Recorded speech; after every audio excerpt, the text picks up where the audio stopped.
초기 한국 교회 기록을 살펴보면 엄규현이라는 인물이 있습니다. 그에 대한 공식적인 기록은 경동제일교회 영수 엄규현입니다. 경동제일교회 95년사는 글을 이렇게 적었어요. 하나님의 부르심을 받을 때까지 신앙을 잘 지키다 간 사람. 하나님의 부르심을 받을 때까지 신앙을 잘 지키다 간 사람. 그리고 영수 엄규현은 주일과 수요일 밤이면 난포불을 켜서 예배를 드릴 수 있도록 준비했고, 새벽종을 치고 청소를 빼놓지 않았으며 겨울에는 난로불을 꺼트리는 일이 없다라고 기록했습니다. 말고피를 잡고 이놈아 오늘 3일밤 예배 있는 날이다 어서 가자 하며 말을 사람 대하듯 했습니다. 이런 성실함을 눈여겨본 이 교회의 용희창 목사는 1940년 그를 서리 집사에서 영수로 임명합니다. 영수는 초기 한국교회의 직분입니다. 교회 종치기부터 청소, 행정까지, 심지어 설교자가 없을 때는 설교까지 교회 전반적인 일을 모두 맡아서 봉사하는 직분이었습니다. 엄규현은 당시 양반을 모시는 마부였습니다. 배운 것 없는 천민으로 양반이 타는 말을 모는 사람이었죠.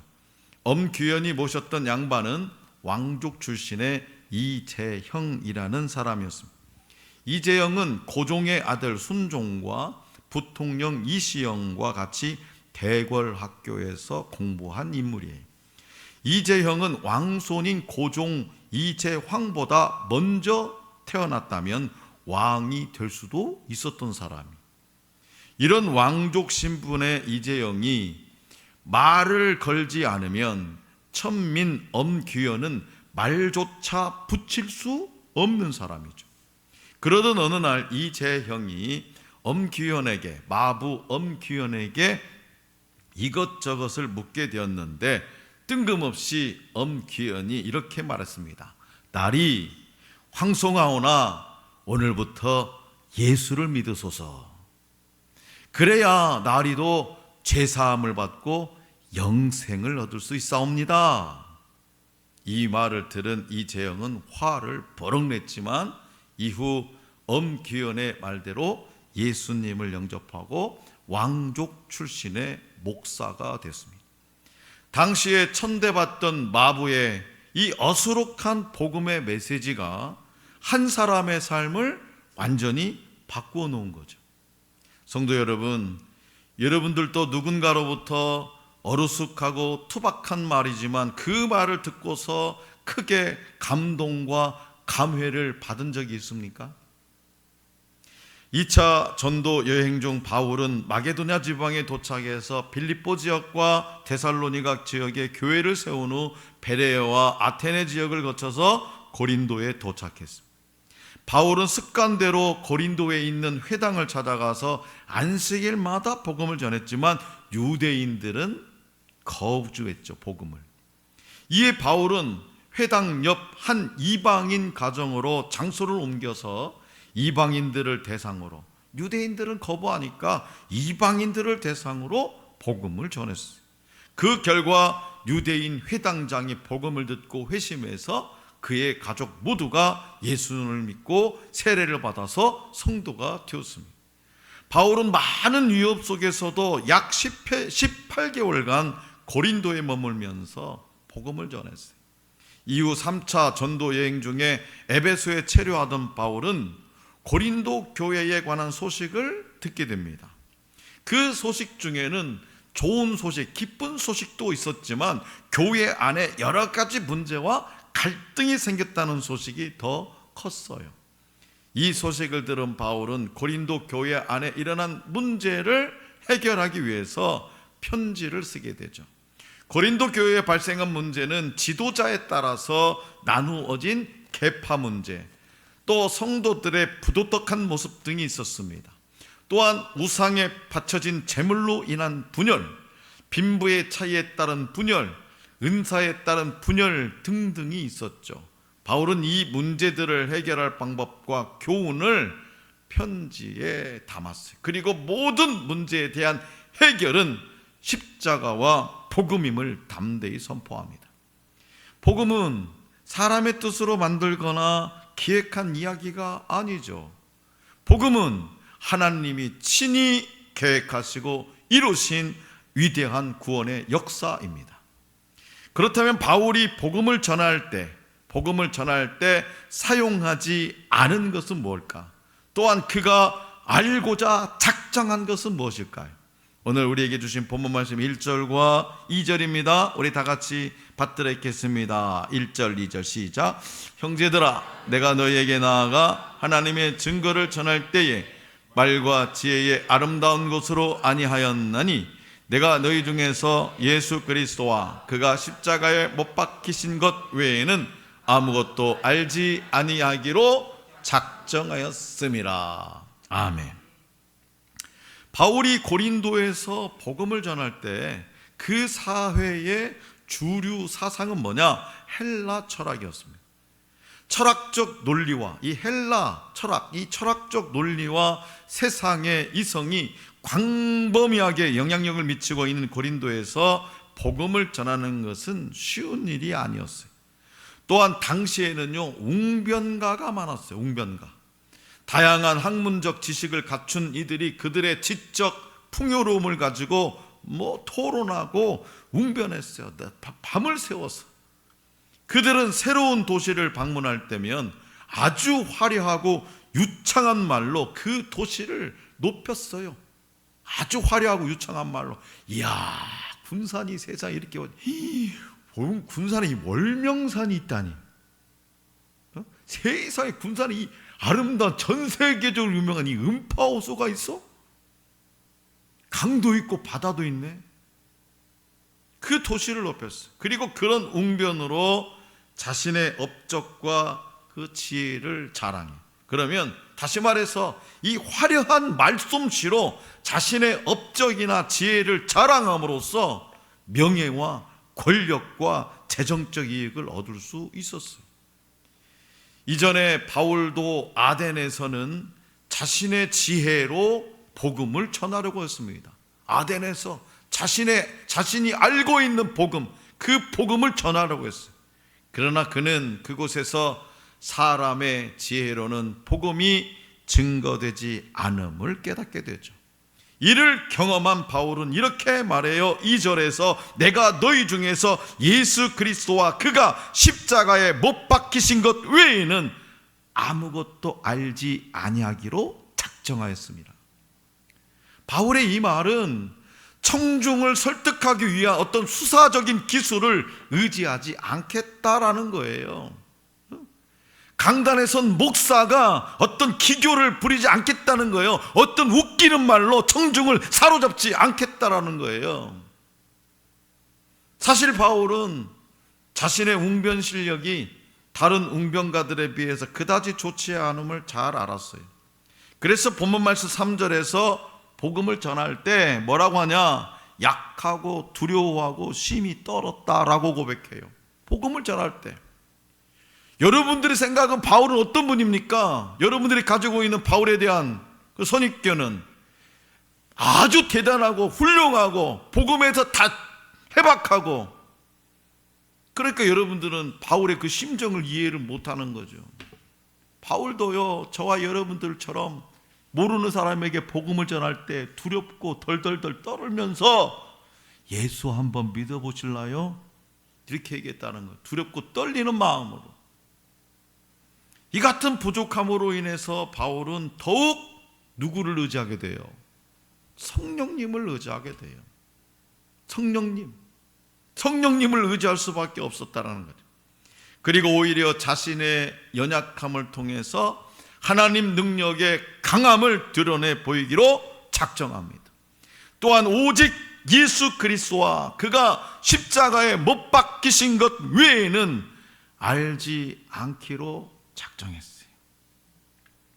다시 말해서 바울은 인간의 수사학이나 지혜가 아닌 하나님의 능력, 곧 성령님을 통해서 하나님의 비밀, 하나님의 증거들을 전하고 전했던 거예요. 가장 단순하고도 간단한 십자가의 구원을 담대히 전했고, 그 결과 고린도 교회가 새롭게 탄생하게 된 거예요.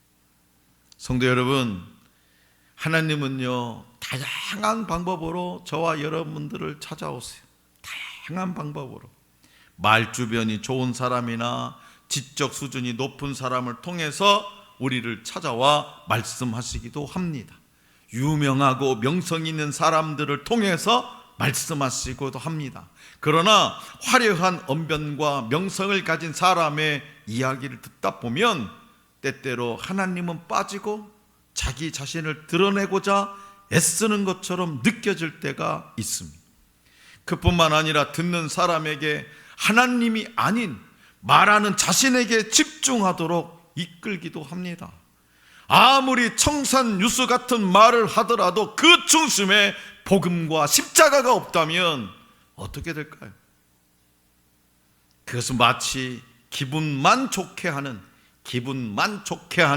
마약처럼 해로운 것이 될 수도 있습니다. 과거 한국교회가 부흥할 때 울려 퍼졌던 복음의 메시지는 단순했어요. 뭐냐? 오직 예수. 예수 천당, 불신 지옥. 단순했어요. 오직 예수. 예수 천당, 불신 지옥.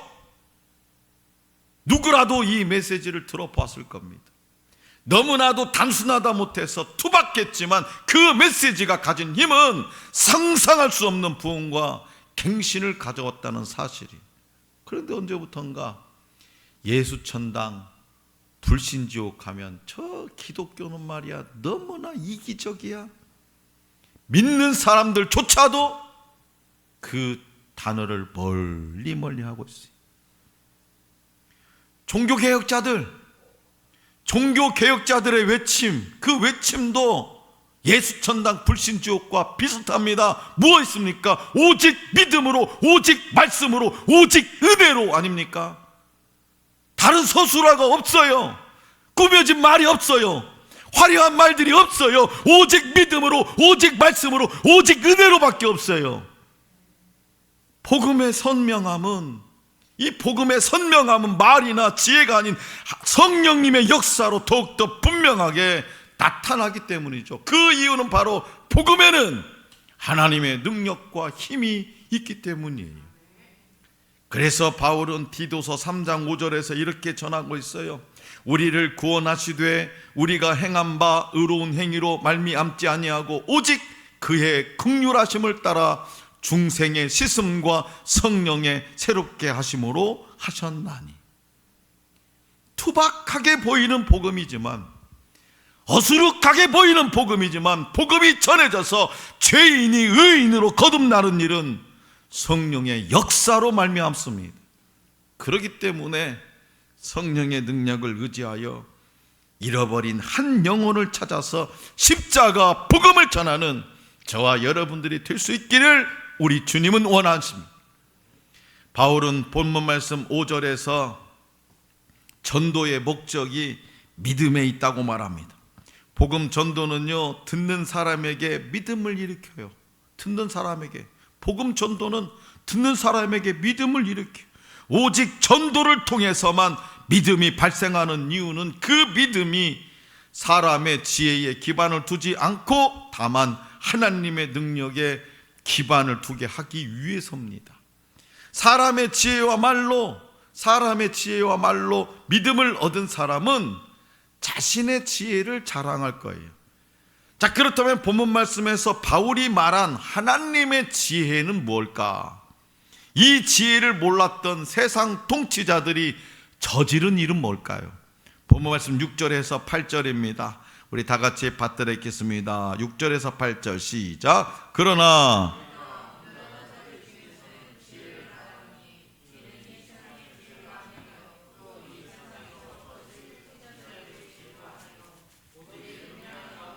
하나님의 지혜를 말하는 것으로서 곧 감추어졌던 것인데 하나님이 우리의 영광을 위하여 만세전에 미리 정하신 것이라. 이 지혜는 이 세대의 통치자들이 한 사람도 알지 못하였나니 만일 알았더라면 영광의 주를 십자가에 못 박지 아니하였으리라. 아멘. 여기서 바울은 자신이 전하는 십자가 복음이 바로 하나님의 지혜이고 십자가 복음은 오직 성령님에 의해서만 깨달을 수 있다고 말합니다. 더불어 세상의 그 어떤 지혜로도 십자가 복음을 이해할 수 없고 깨달을 수 없다고 강조합니다. 그는 본문 말씀 6절에서 온전한 자들이 하나님의 지혜를 이해할 수 있다고 합니다. 온전한 자들이 하나님의 지혜를 이해할 수 있다. 그러면 온전한 자의 헬라어 호텔레이오스는 바로 뭐냐? 성령님을 통해서 예수 그리스도를 믿는 사람을 의미해요. 온전한 자라고 하는 호텔레이오스는 성령님을 통해서 예수 그리스도를 믿는 사람. 그렇기 때문에 십자가 복음은 성령님의 도우심과 하나님의 지혜로만 이해되고 발견되는 거예요. 따라서 세상 지혜나 통치자들의 지혜가 아무리 대단하다 할지라도 그것으로는 감추어진 비밀을 알 수가 없습니다. 복음을 받아들이지 않고 복음을 모르고 성경 박사라해도 모릅니다. 다시 말해서 복음이라는 하나님의 지혜는 구약 시대부터 사람들에게 계시되었지만 사람들은 제대로 이해하지 못했어요. 그래서 늘 언제나 메시아 세상을 구원하는 하나님의 지혜는 사람들이 이해할 수 있는 것이 아니었기 때문이죠. 유대인들은 하나님의 구원과 그리스도의 나타나심을 로마의 압제로부터 구원해낼 정치적 메시아의 등장 정도로만 이해했습니다. 메시아가 십자가에 못 박혀 죽는 사건을 통해서 구원이 성취되리라고 이해한 사람은 없었죠. 이에 바울은 8절에서 만약 어떤 통치자가 지혜로 그 비밀을 알았다면 그리스도께서 처참하게 십자가에서 죽지 않으셨을 것이라고 말합니다. 그 비밀을 알았다면 예수님이 십자가에 처참하게 못 박혀 죽을 일이 없었죠. 복음의 비밀을 몰랐기 때문에 예수님을 십자가에 못 박는 죄를 범하게 된 겁니다. 그렇기 때문에 성령의 역사가 아니고서는 사람들이 복음을 받아들이지 못합니다. 이것이 바로 세상의 철학적 논리와 이성적 접근이 아니라 성령을 통해서만 복음을 전해야 하는 이유가 되는 거죠. 하나님의 지혜는요, 십자가 복음입니다. 십자가 복음은 성령님의 도우심으로 믿게 됩니다. 바울은 본문 말씀 7절에서 성령님의 도우심으로 믿게 된 모든 사람은 하나님의 영광에 참여하게 된다고 말합니다. 이것이 바로 뭐냐? 구원이라는 거예요. 하나님의 영광의 자리에 참여하게 되는 것. 따라서 하나님이 베푸시는 구원은 인간의 지혜와 판단, 경험과 인식을 초월하는 것으로 오직 하나님의 지혜로만 깨달을 수 있게 되는 거죠. 자, 성도 여러분, 저와 여러분들은 십자가 복음을 믿어 영광스러운 구원을 얻었어요. 그래서 저와 여러분들에게는 하늘의 지혜가 있다라는 거예요. 왜? 복음을 믿고 예수 그리스도를 나의 구세주로 영접했기 때문에. 십자가 복음을 믿는 사람은 이 땅의 삶이 전부가 아님을 믿습니다. 다시 말해서 고단한 이 땅에서의 생명이 다하면 예수 그리스도를 믿는 자에게 허락되는 구원으로 말미암아 천국의 삶이 시작되는 것을 믿는 사람이 바로 십자가의 복음을 믿는 사람, 곧 그리스도인이죠. 그렇기 때문에 그리스도인은 이 험한 세상에 살아가는 동안 다양한 일로 인해서 하루하루 힘들고 고통스러운 삶을 살아간다고 할지라도 믿는 자들에게 베푸시는 구원의 은혜를 잊지 않습니다. 그리스도인은 영원히 아픔과 슬픔과 고통과 눈물이 없는 하늘나라가 예비되어 있음을 믿기 때문에 이 세상에서 살아가는 것이 힘들지만 더 힘들어하지 않고 고통스러워도 더 고통스러워하지 않습니다. 그리스도인은 삶이 버겁고 힘들지만 찬양하고 절망적인 상황에서 기도하며 소망을 가집니다. 그래서 세상은 믿는 사람의 마음속에 있는 평강을 이해하지 못해요. 믿는 사람의 마음속에 있는 평강을 이해하지 못해요. 왜냐? 그들에게는 복음이 없기 때문이죠. 그러나 그리스도인은 달라요. 그리스도인들에게 있는 고난과 어려움을 극복하는 힘이 있어요. 오늘 저와 여러분들에게는 고난과 어려움을 극복하게 하는 힘이 있습니다. 그것은 바로 하나님의 지혜로만 발견되는 십자가 복음의 능력이에요. 복음은요, 시대의 유행이 아닙니다. 시대에 따라서 유행했다가 사라지는 것이 아니에요. 복음은 시대의 유행이 아니라 영원한 지혜입니다. 사랑하는 성도 여러분, 십자가는요, 하나님의 아픔이에요. 죄인들을 향한 공의를 행하기 위해서 독생자 아들을 죽여야 했기 때문이죠. 아들을 향한 사랑보다, 자신의 아들을 향한 사랑보다 죄인들을 향한 사랑 때문에, 저와 여러분들을 향한 사랑 때문에 하나님은 아파하십니다. 그렇기 때문에 복음은 말과 지혜의 아름다운 것이 아니라 십자가만을 전하는 거예요. 십자가만을. 십자가는 하나님의 마음이고요, 하나님이 세상을 구원하는 유일한 방법이 십자가예요. 교만한 죄인을 굴복시키는 힘이 십자가에 있어요. 독생자 아들을 죽이기까지 사랑하는 하나님의 마음이 십자가에 담겨 있기 때문입니다. 그 십자가에서 전해지는 복음, 그 십자가에서 전해지는 복음은 단순해요. 복잡하지가 않아요. 어렵지가 않아요. 대학교를 졸업 안 해도 우리는 십자가 복음을 전할 수 있어요. 하나님의 아들 예수님이 십자가에서 모든 인간의 죄악을 담당하시고 돌아간 후에 3일 만에 부활하신 사실을 믿는 자가 구원을 받는다. 요한복음 3장 16절. 하나님이 세상을, 시작, 하나님이 세상을 이처럼 사랑하사 독생자를 주셨으니 누구든지 그를 믿으면 멸망하지 않고 영생을 얻으리로다. 요한복음 3장 16절. 복음은 단순해요. 이처럼. 또한 복음은요, 신비입니다. 신비. 화려한 언변과 다양한 지식으로는 이해하거나 발견할 수 없어요. 오직 하나님의 지혜로 발견되고 성령의 역사하심으로 깨달을 수 있어요. 표면적인 문자를 깨닫고 믿는 것이 아니라 성령의 도우심으로 감추어진 비밀을 발견하고 그 믿음으로 구원을 얻는 겁니다. 이처럼 구원의 과정은 오직 하나님의 은혜로 이루어져요. 그러므로 하나님의 지혜로 복음의 신비를 깨닫고 더 알아가는 저와 여러분들이 될 수 있기를 원합니다. 온전한 구원의 확신 가운데 거함으로써 매 순간 승리의 삶을 살아가는 우리 모두가 될 수 있기를 간절히 기원합니다.